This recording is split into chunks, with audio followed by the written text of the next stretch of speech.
PDP ini bukan positif, bukan dikucilkan, bukan dengan cara dipisahin, bukan dengan cara dibenci.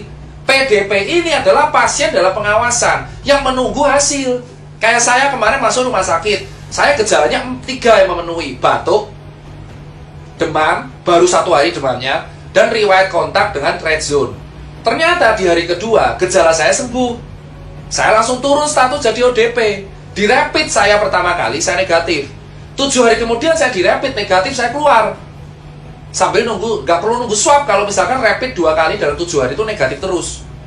So PDP itu bukan pasien COVID. PDP adalah pasien dalam pengawasan yang gejalanya mirip COVID, tetapi tesnya belum keluar atau tesnya pun negatif, maka dinamakan PDP. Lah terus kenapa harus dikarantina? Ya karena tesnya belum keluar. Kalau tesnya udah keluar, ya kalau tesnya udah keluar dan negatif, dia keluar di rumah sakit. Contoh kayak Wisma Atlet. Tadi dokter TNI dari Wisma Atlet mengatakan ke saya, kalau misalkan PDP ini udah sembuh, negatif semua, dia keluar suruh karantina mandiri di rumah, jaga-jaga tidak menularkan. Ini PDP. So kalau ada kemarin masyarakat pemberitaan ODP ditolak, ODP diusir, PDP diusir, itu memalukan. Itu memalukan. Itu bukan pasien positif. OTG pun dia positif tapi gak ada gejala. Mereka akan aman kalau dikarantina mandiri. Nah kalian sebagai warga itu harusnya membantu, ngasih makan tiap hari, diorderin Gojek, nanti ditransfer. Jangan malah diusir. Nah terus siapa Mas Tirta yang harus dikarantina di rumah sakit? Yakni pasien yang tegak positif COVID dan bergejala. So kalau ada berita, Mas, teman saya positif COVID kok disuruh pulang? Karena nggak ada gejala. That's the meaning of carrier or OTG. So dia dikarantina mandiri di rumah karena nggak ada gejala. Kalau orang-orang yang nggak ada gejala dan positif COVID dikarantina di rumah sakit, ya tempatnya malah jadi penuh. Rumah sakit itu untuk orang triase merah, untuk orang triase merah yang bergejala dan PDP kuning yang bergejala, sehingga mereka harus disembuhin dahulu. So, teman-teman sekalian, pasien yang paling berbahaya, yang paling harus kita utamakan adalah pasien COVID-19 positif dengan gejala parah. Itu dikarantina isolasi. So, yang dikarantina berarti ada 2 di rumah sakit, yaitu PDP, yaitu pasien bergejala tapi belum tegak diagnosanya COVID karena gejalanya doang, karena hasil belum keluar, dan pasien yang tegak COVID dengan gejala. So, ODP dan OTG itu di rumah. Nah, terus kenapa dokter-dokter? Ini yang saya kecewa. Kenapa tenaga medis malah ditolak? Tenaga medis itu nggak boleh ditolak. Tenaga medis memang merawat COVID, tapi mereka pakai APD. Mereka tuh mau copot APD cuci tangan. Kenapa kalian singkirkan? Kenapa kalian kucilkan? Itu tolong coy, ngucil-ngucilin orang-orang tenaga medis. Dia manusia, dia itu penyelamat. Di Cina, orang tenaga medis masuk ke rumah dikasih bunga, dikasih surat. Di sini ada orang curhat tiap hari, pasti ada. Dokter nangis karena dikucilin lingkungannya. Diusir dari kosan. Diusir dari kosan. Mereka ini statusnya dokter, itu ODP. Mereka punya riwayat kontak dengan pasien positif, tapi mereka nggak bergejala. Dan mereka juga dites rapid tiap hari, Bapak. Tiap 7 hari mereka tuh tes rapid. Kalau sudah positif dia dirumahkan.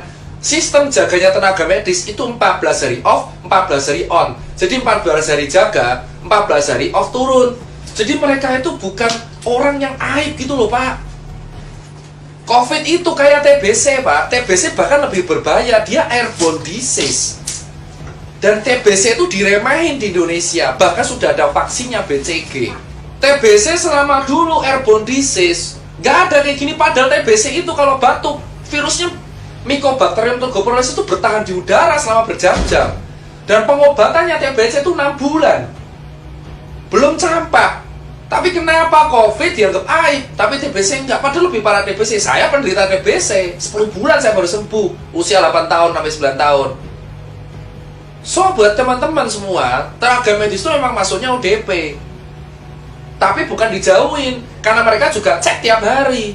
Kalau ada gejala, mereka PDP di swab negatif. Sampai mereka negatif, mereka dirumahkan kalau mereka udah ada gejala. Dan mereka tuh dokter, mereka tahu, mereka nggak bisa nularin ke orang. Mereka harus jaga diri mereka sendiri. Bukan berarti ya, mereka tuh butuh support. Kita tuh butuh support.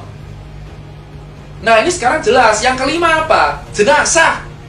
Kenapa jenazah harus ada metode khusus? Gini Pak, di undang-undang, saya lupa undang-undangnya berapa, mungkin teman-teman hukum bisa melengkapi, bahwa pada dasarnya di Indonesia, kalau ada penyakit wabah, itu ada teknik pemandian dan penguburannya. COVID itu kategorinya wabah, pandemik. Mau dia menular lewat cairan dan droplet, tetap ini harus mengikuti prosedural penguburan jenazah sesuai undang-undang. Yaitu yang ngubur harus tenaga medis, pakai APD lengkap, even itu tukang gali kuburnya, dan dikasih kain kafan, dikasih plastik, dibungkus peti mati, lalu dibungkus lagi plastik, dikuburin, gitu loh. Nah terus kenapa jenazahnya ditolak? Saya udah bilang, COVID tidak menular lewat airborne. Kalau di udara bebas, COVID menular lewat airborne kalau kena tindakan yang aerosol di mulut 3 jam doang, itu pun di rumah sakit biasanya. Jenazah ini harus kayak gituin karena itu undang-undang, namanya teknik pemulasaran atau apalah, teknik pengubaran sesuai undang-undang, karena wabah. Dan yang paling bisa kena itu ya tukang kuburnya. Kenapa kalian di desa malah nolak jenazahnya? Kalau dikubur terus semuanya kena, ya enggak. Ya nanti kan nular lewat air tanah, ya enggak, kan dibungkus plastik. Itu jenazah dibungkus plastik, terus dibungkus lagi sama peti, terus dibungkus lagi sama plastik lagi.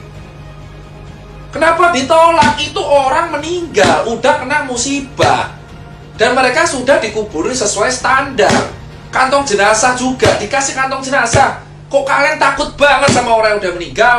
Harusnya didoakan, jangan ditolak. Kemarin saya dapat video jenazah dilempar-lempar itu ambulan karena gak izin kampung. Terus ngapa? Wong udah dikuburin sama tenaga medis. Ini ya jenazah dibungkus plastik, kasih kantong jenazah, masukin peti, petinya bungkus plastik, yang ngubur tenaga medis pakai APD semua. Terus kenapa kalian takut?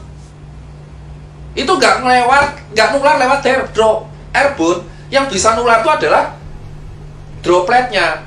Berarti kalau jenazah bisa nular, ya siapa tahu dropletnya keluar dari mulut, bisa jadi toh. Terus kita megang jenazahnya, makanya dibungkus mati-matian karena itu sesuai UU. Penyakit apapun yang dikategorikan WHO wabah itu harus penguburannya khusus. Mau dia penularannya droplet, cairan, airborne, kalau udah wabah pandemik, penguburannya khusus. Kalau nggak khusus itu melanggar undang-undang.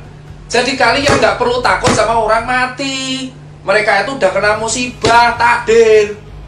Itu aja edukasi dari saya bagian 1.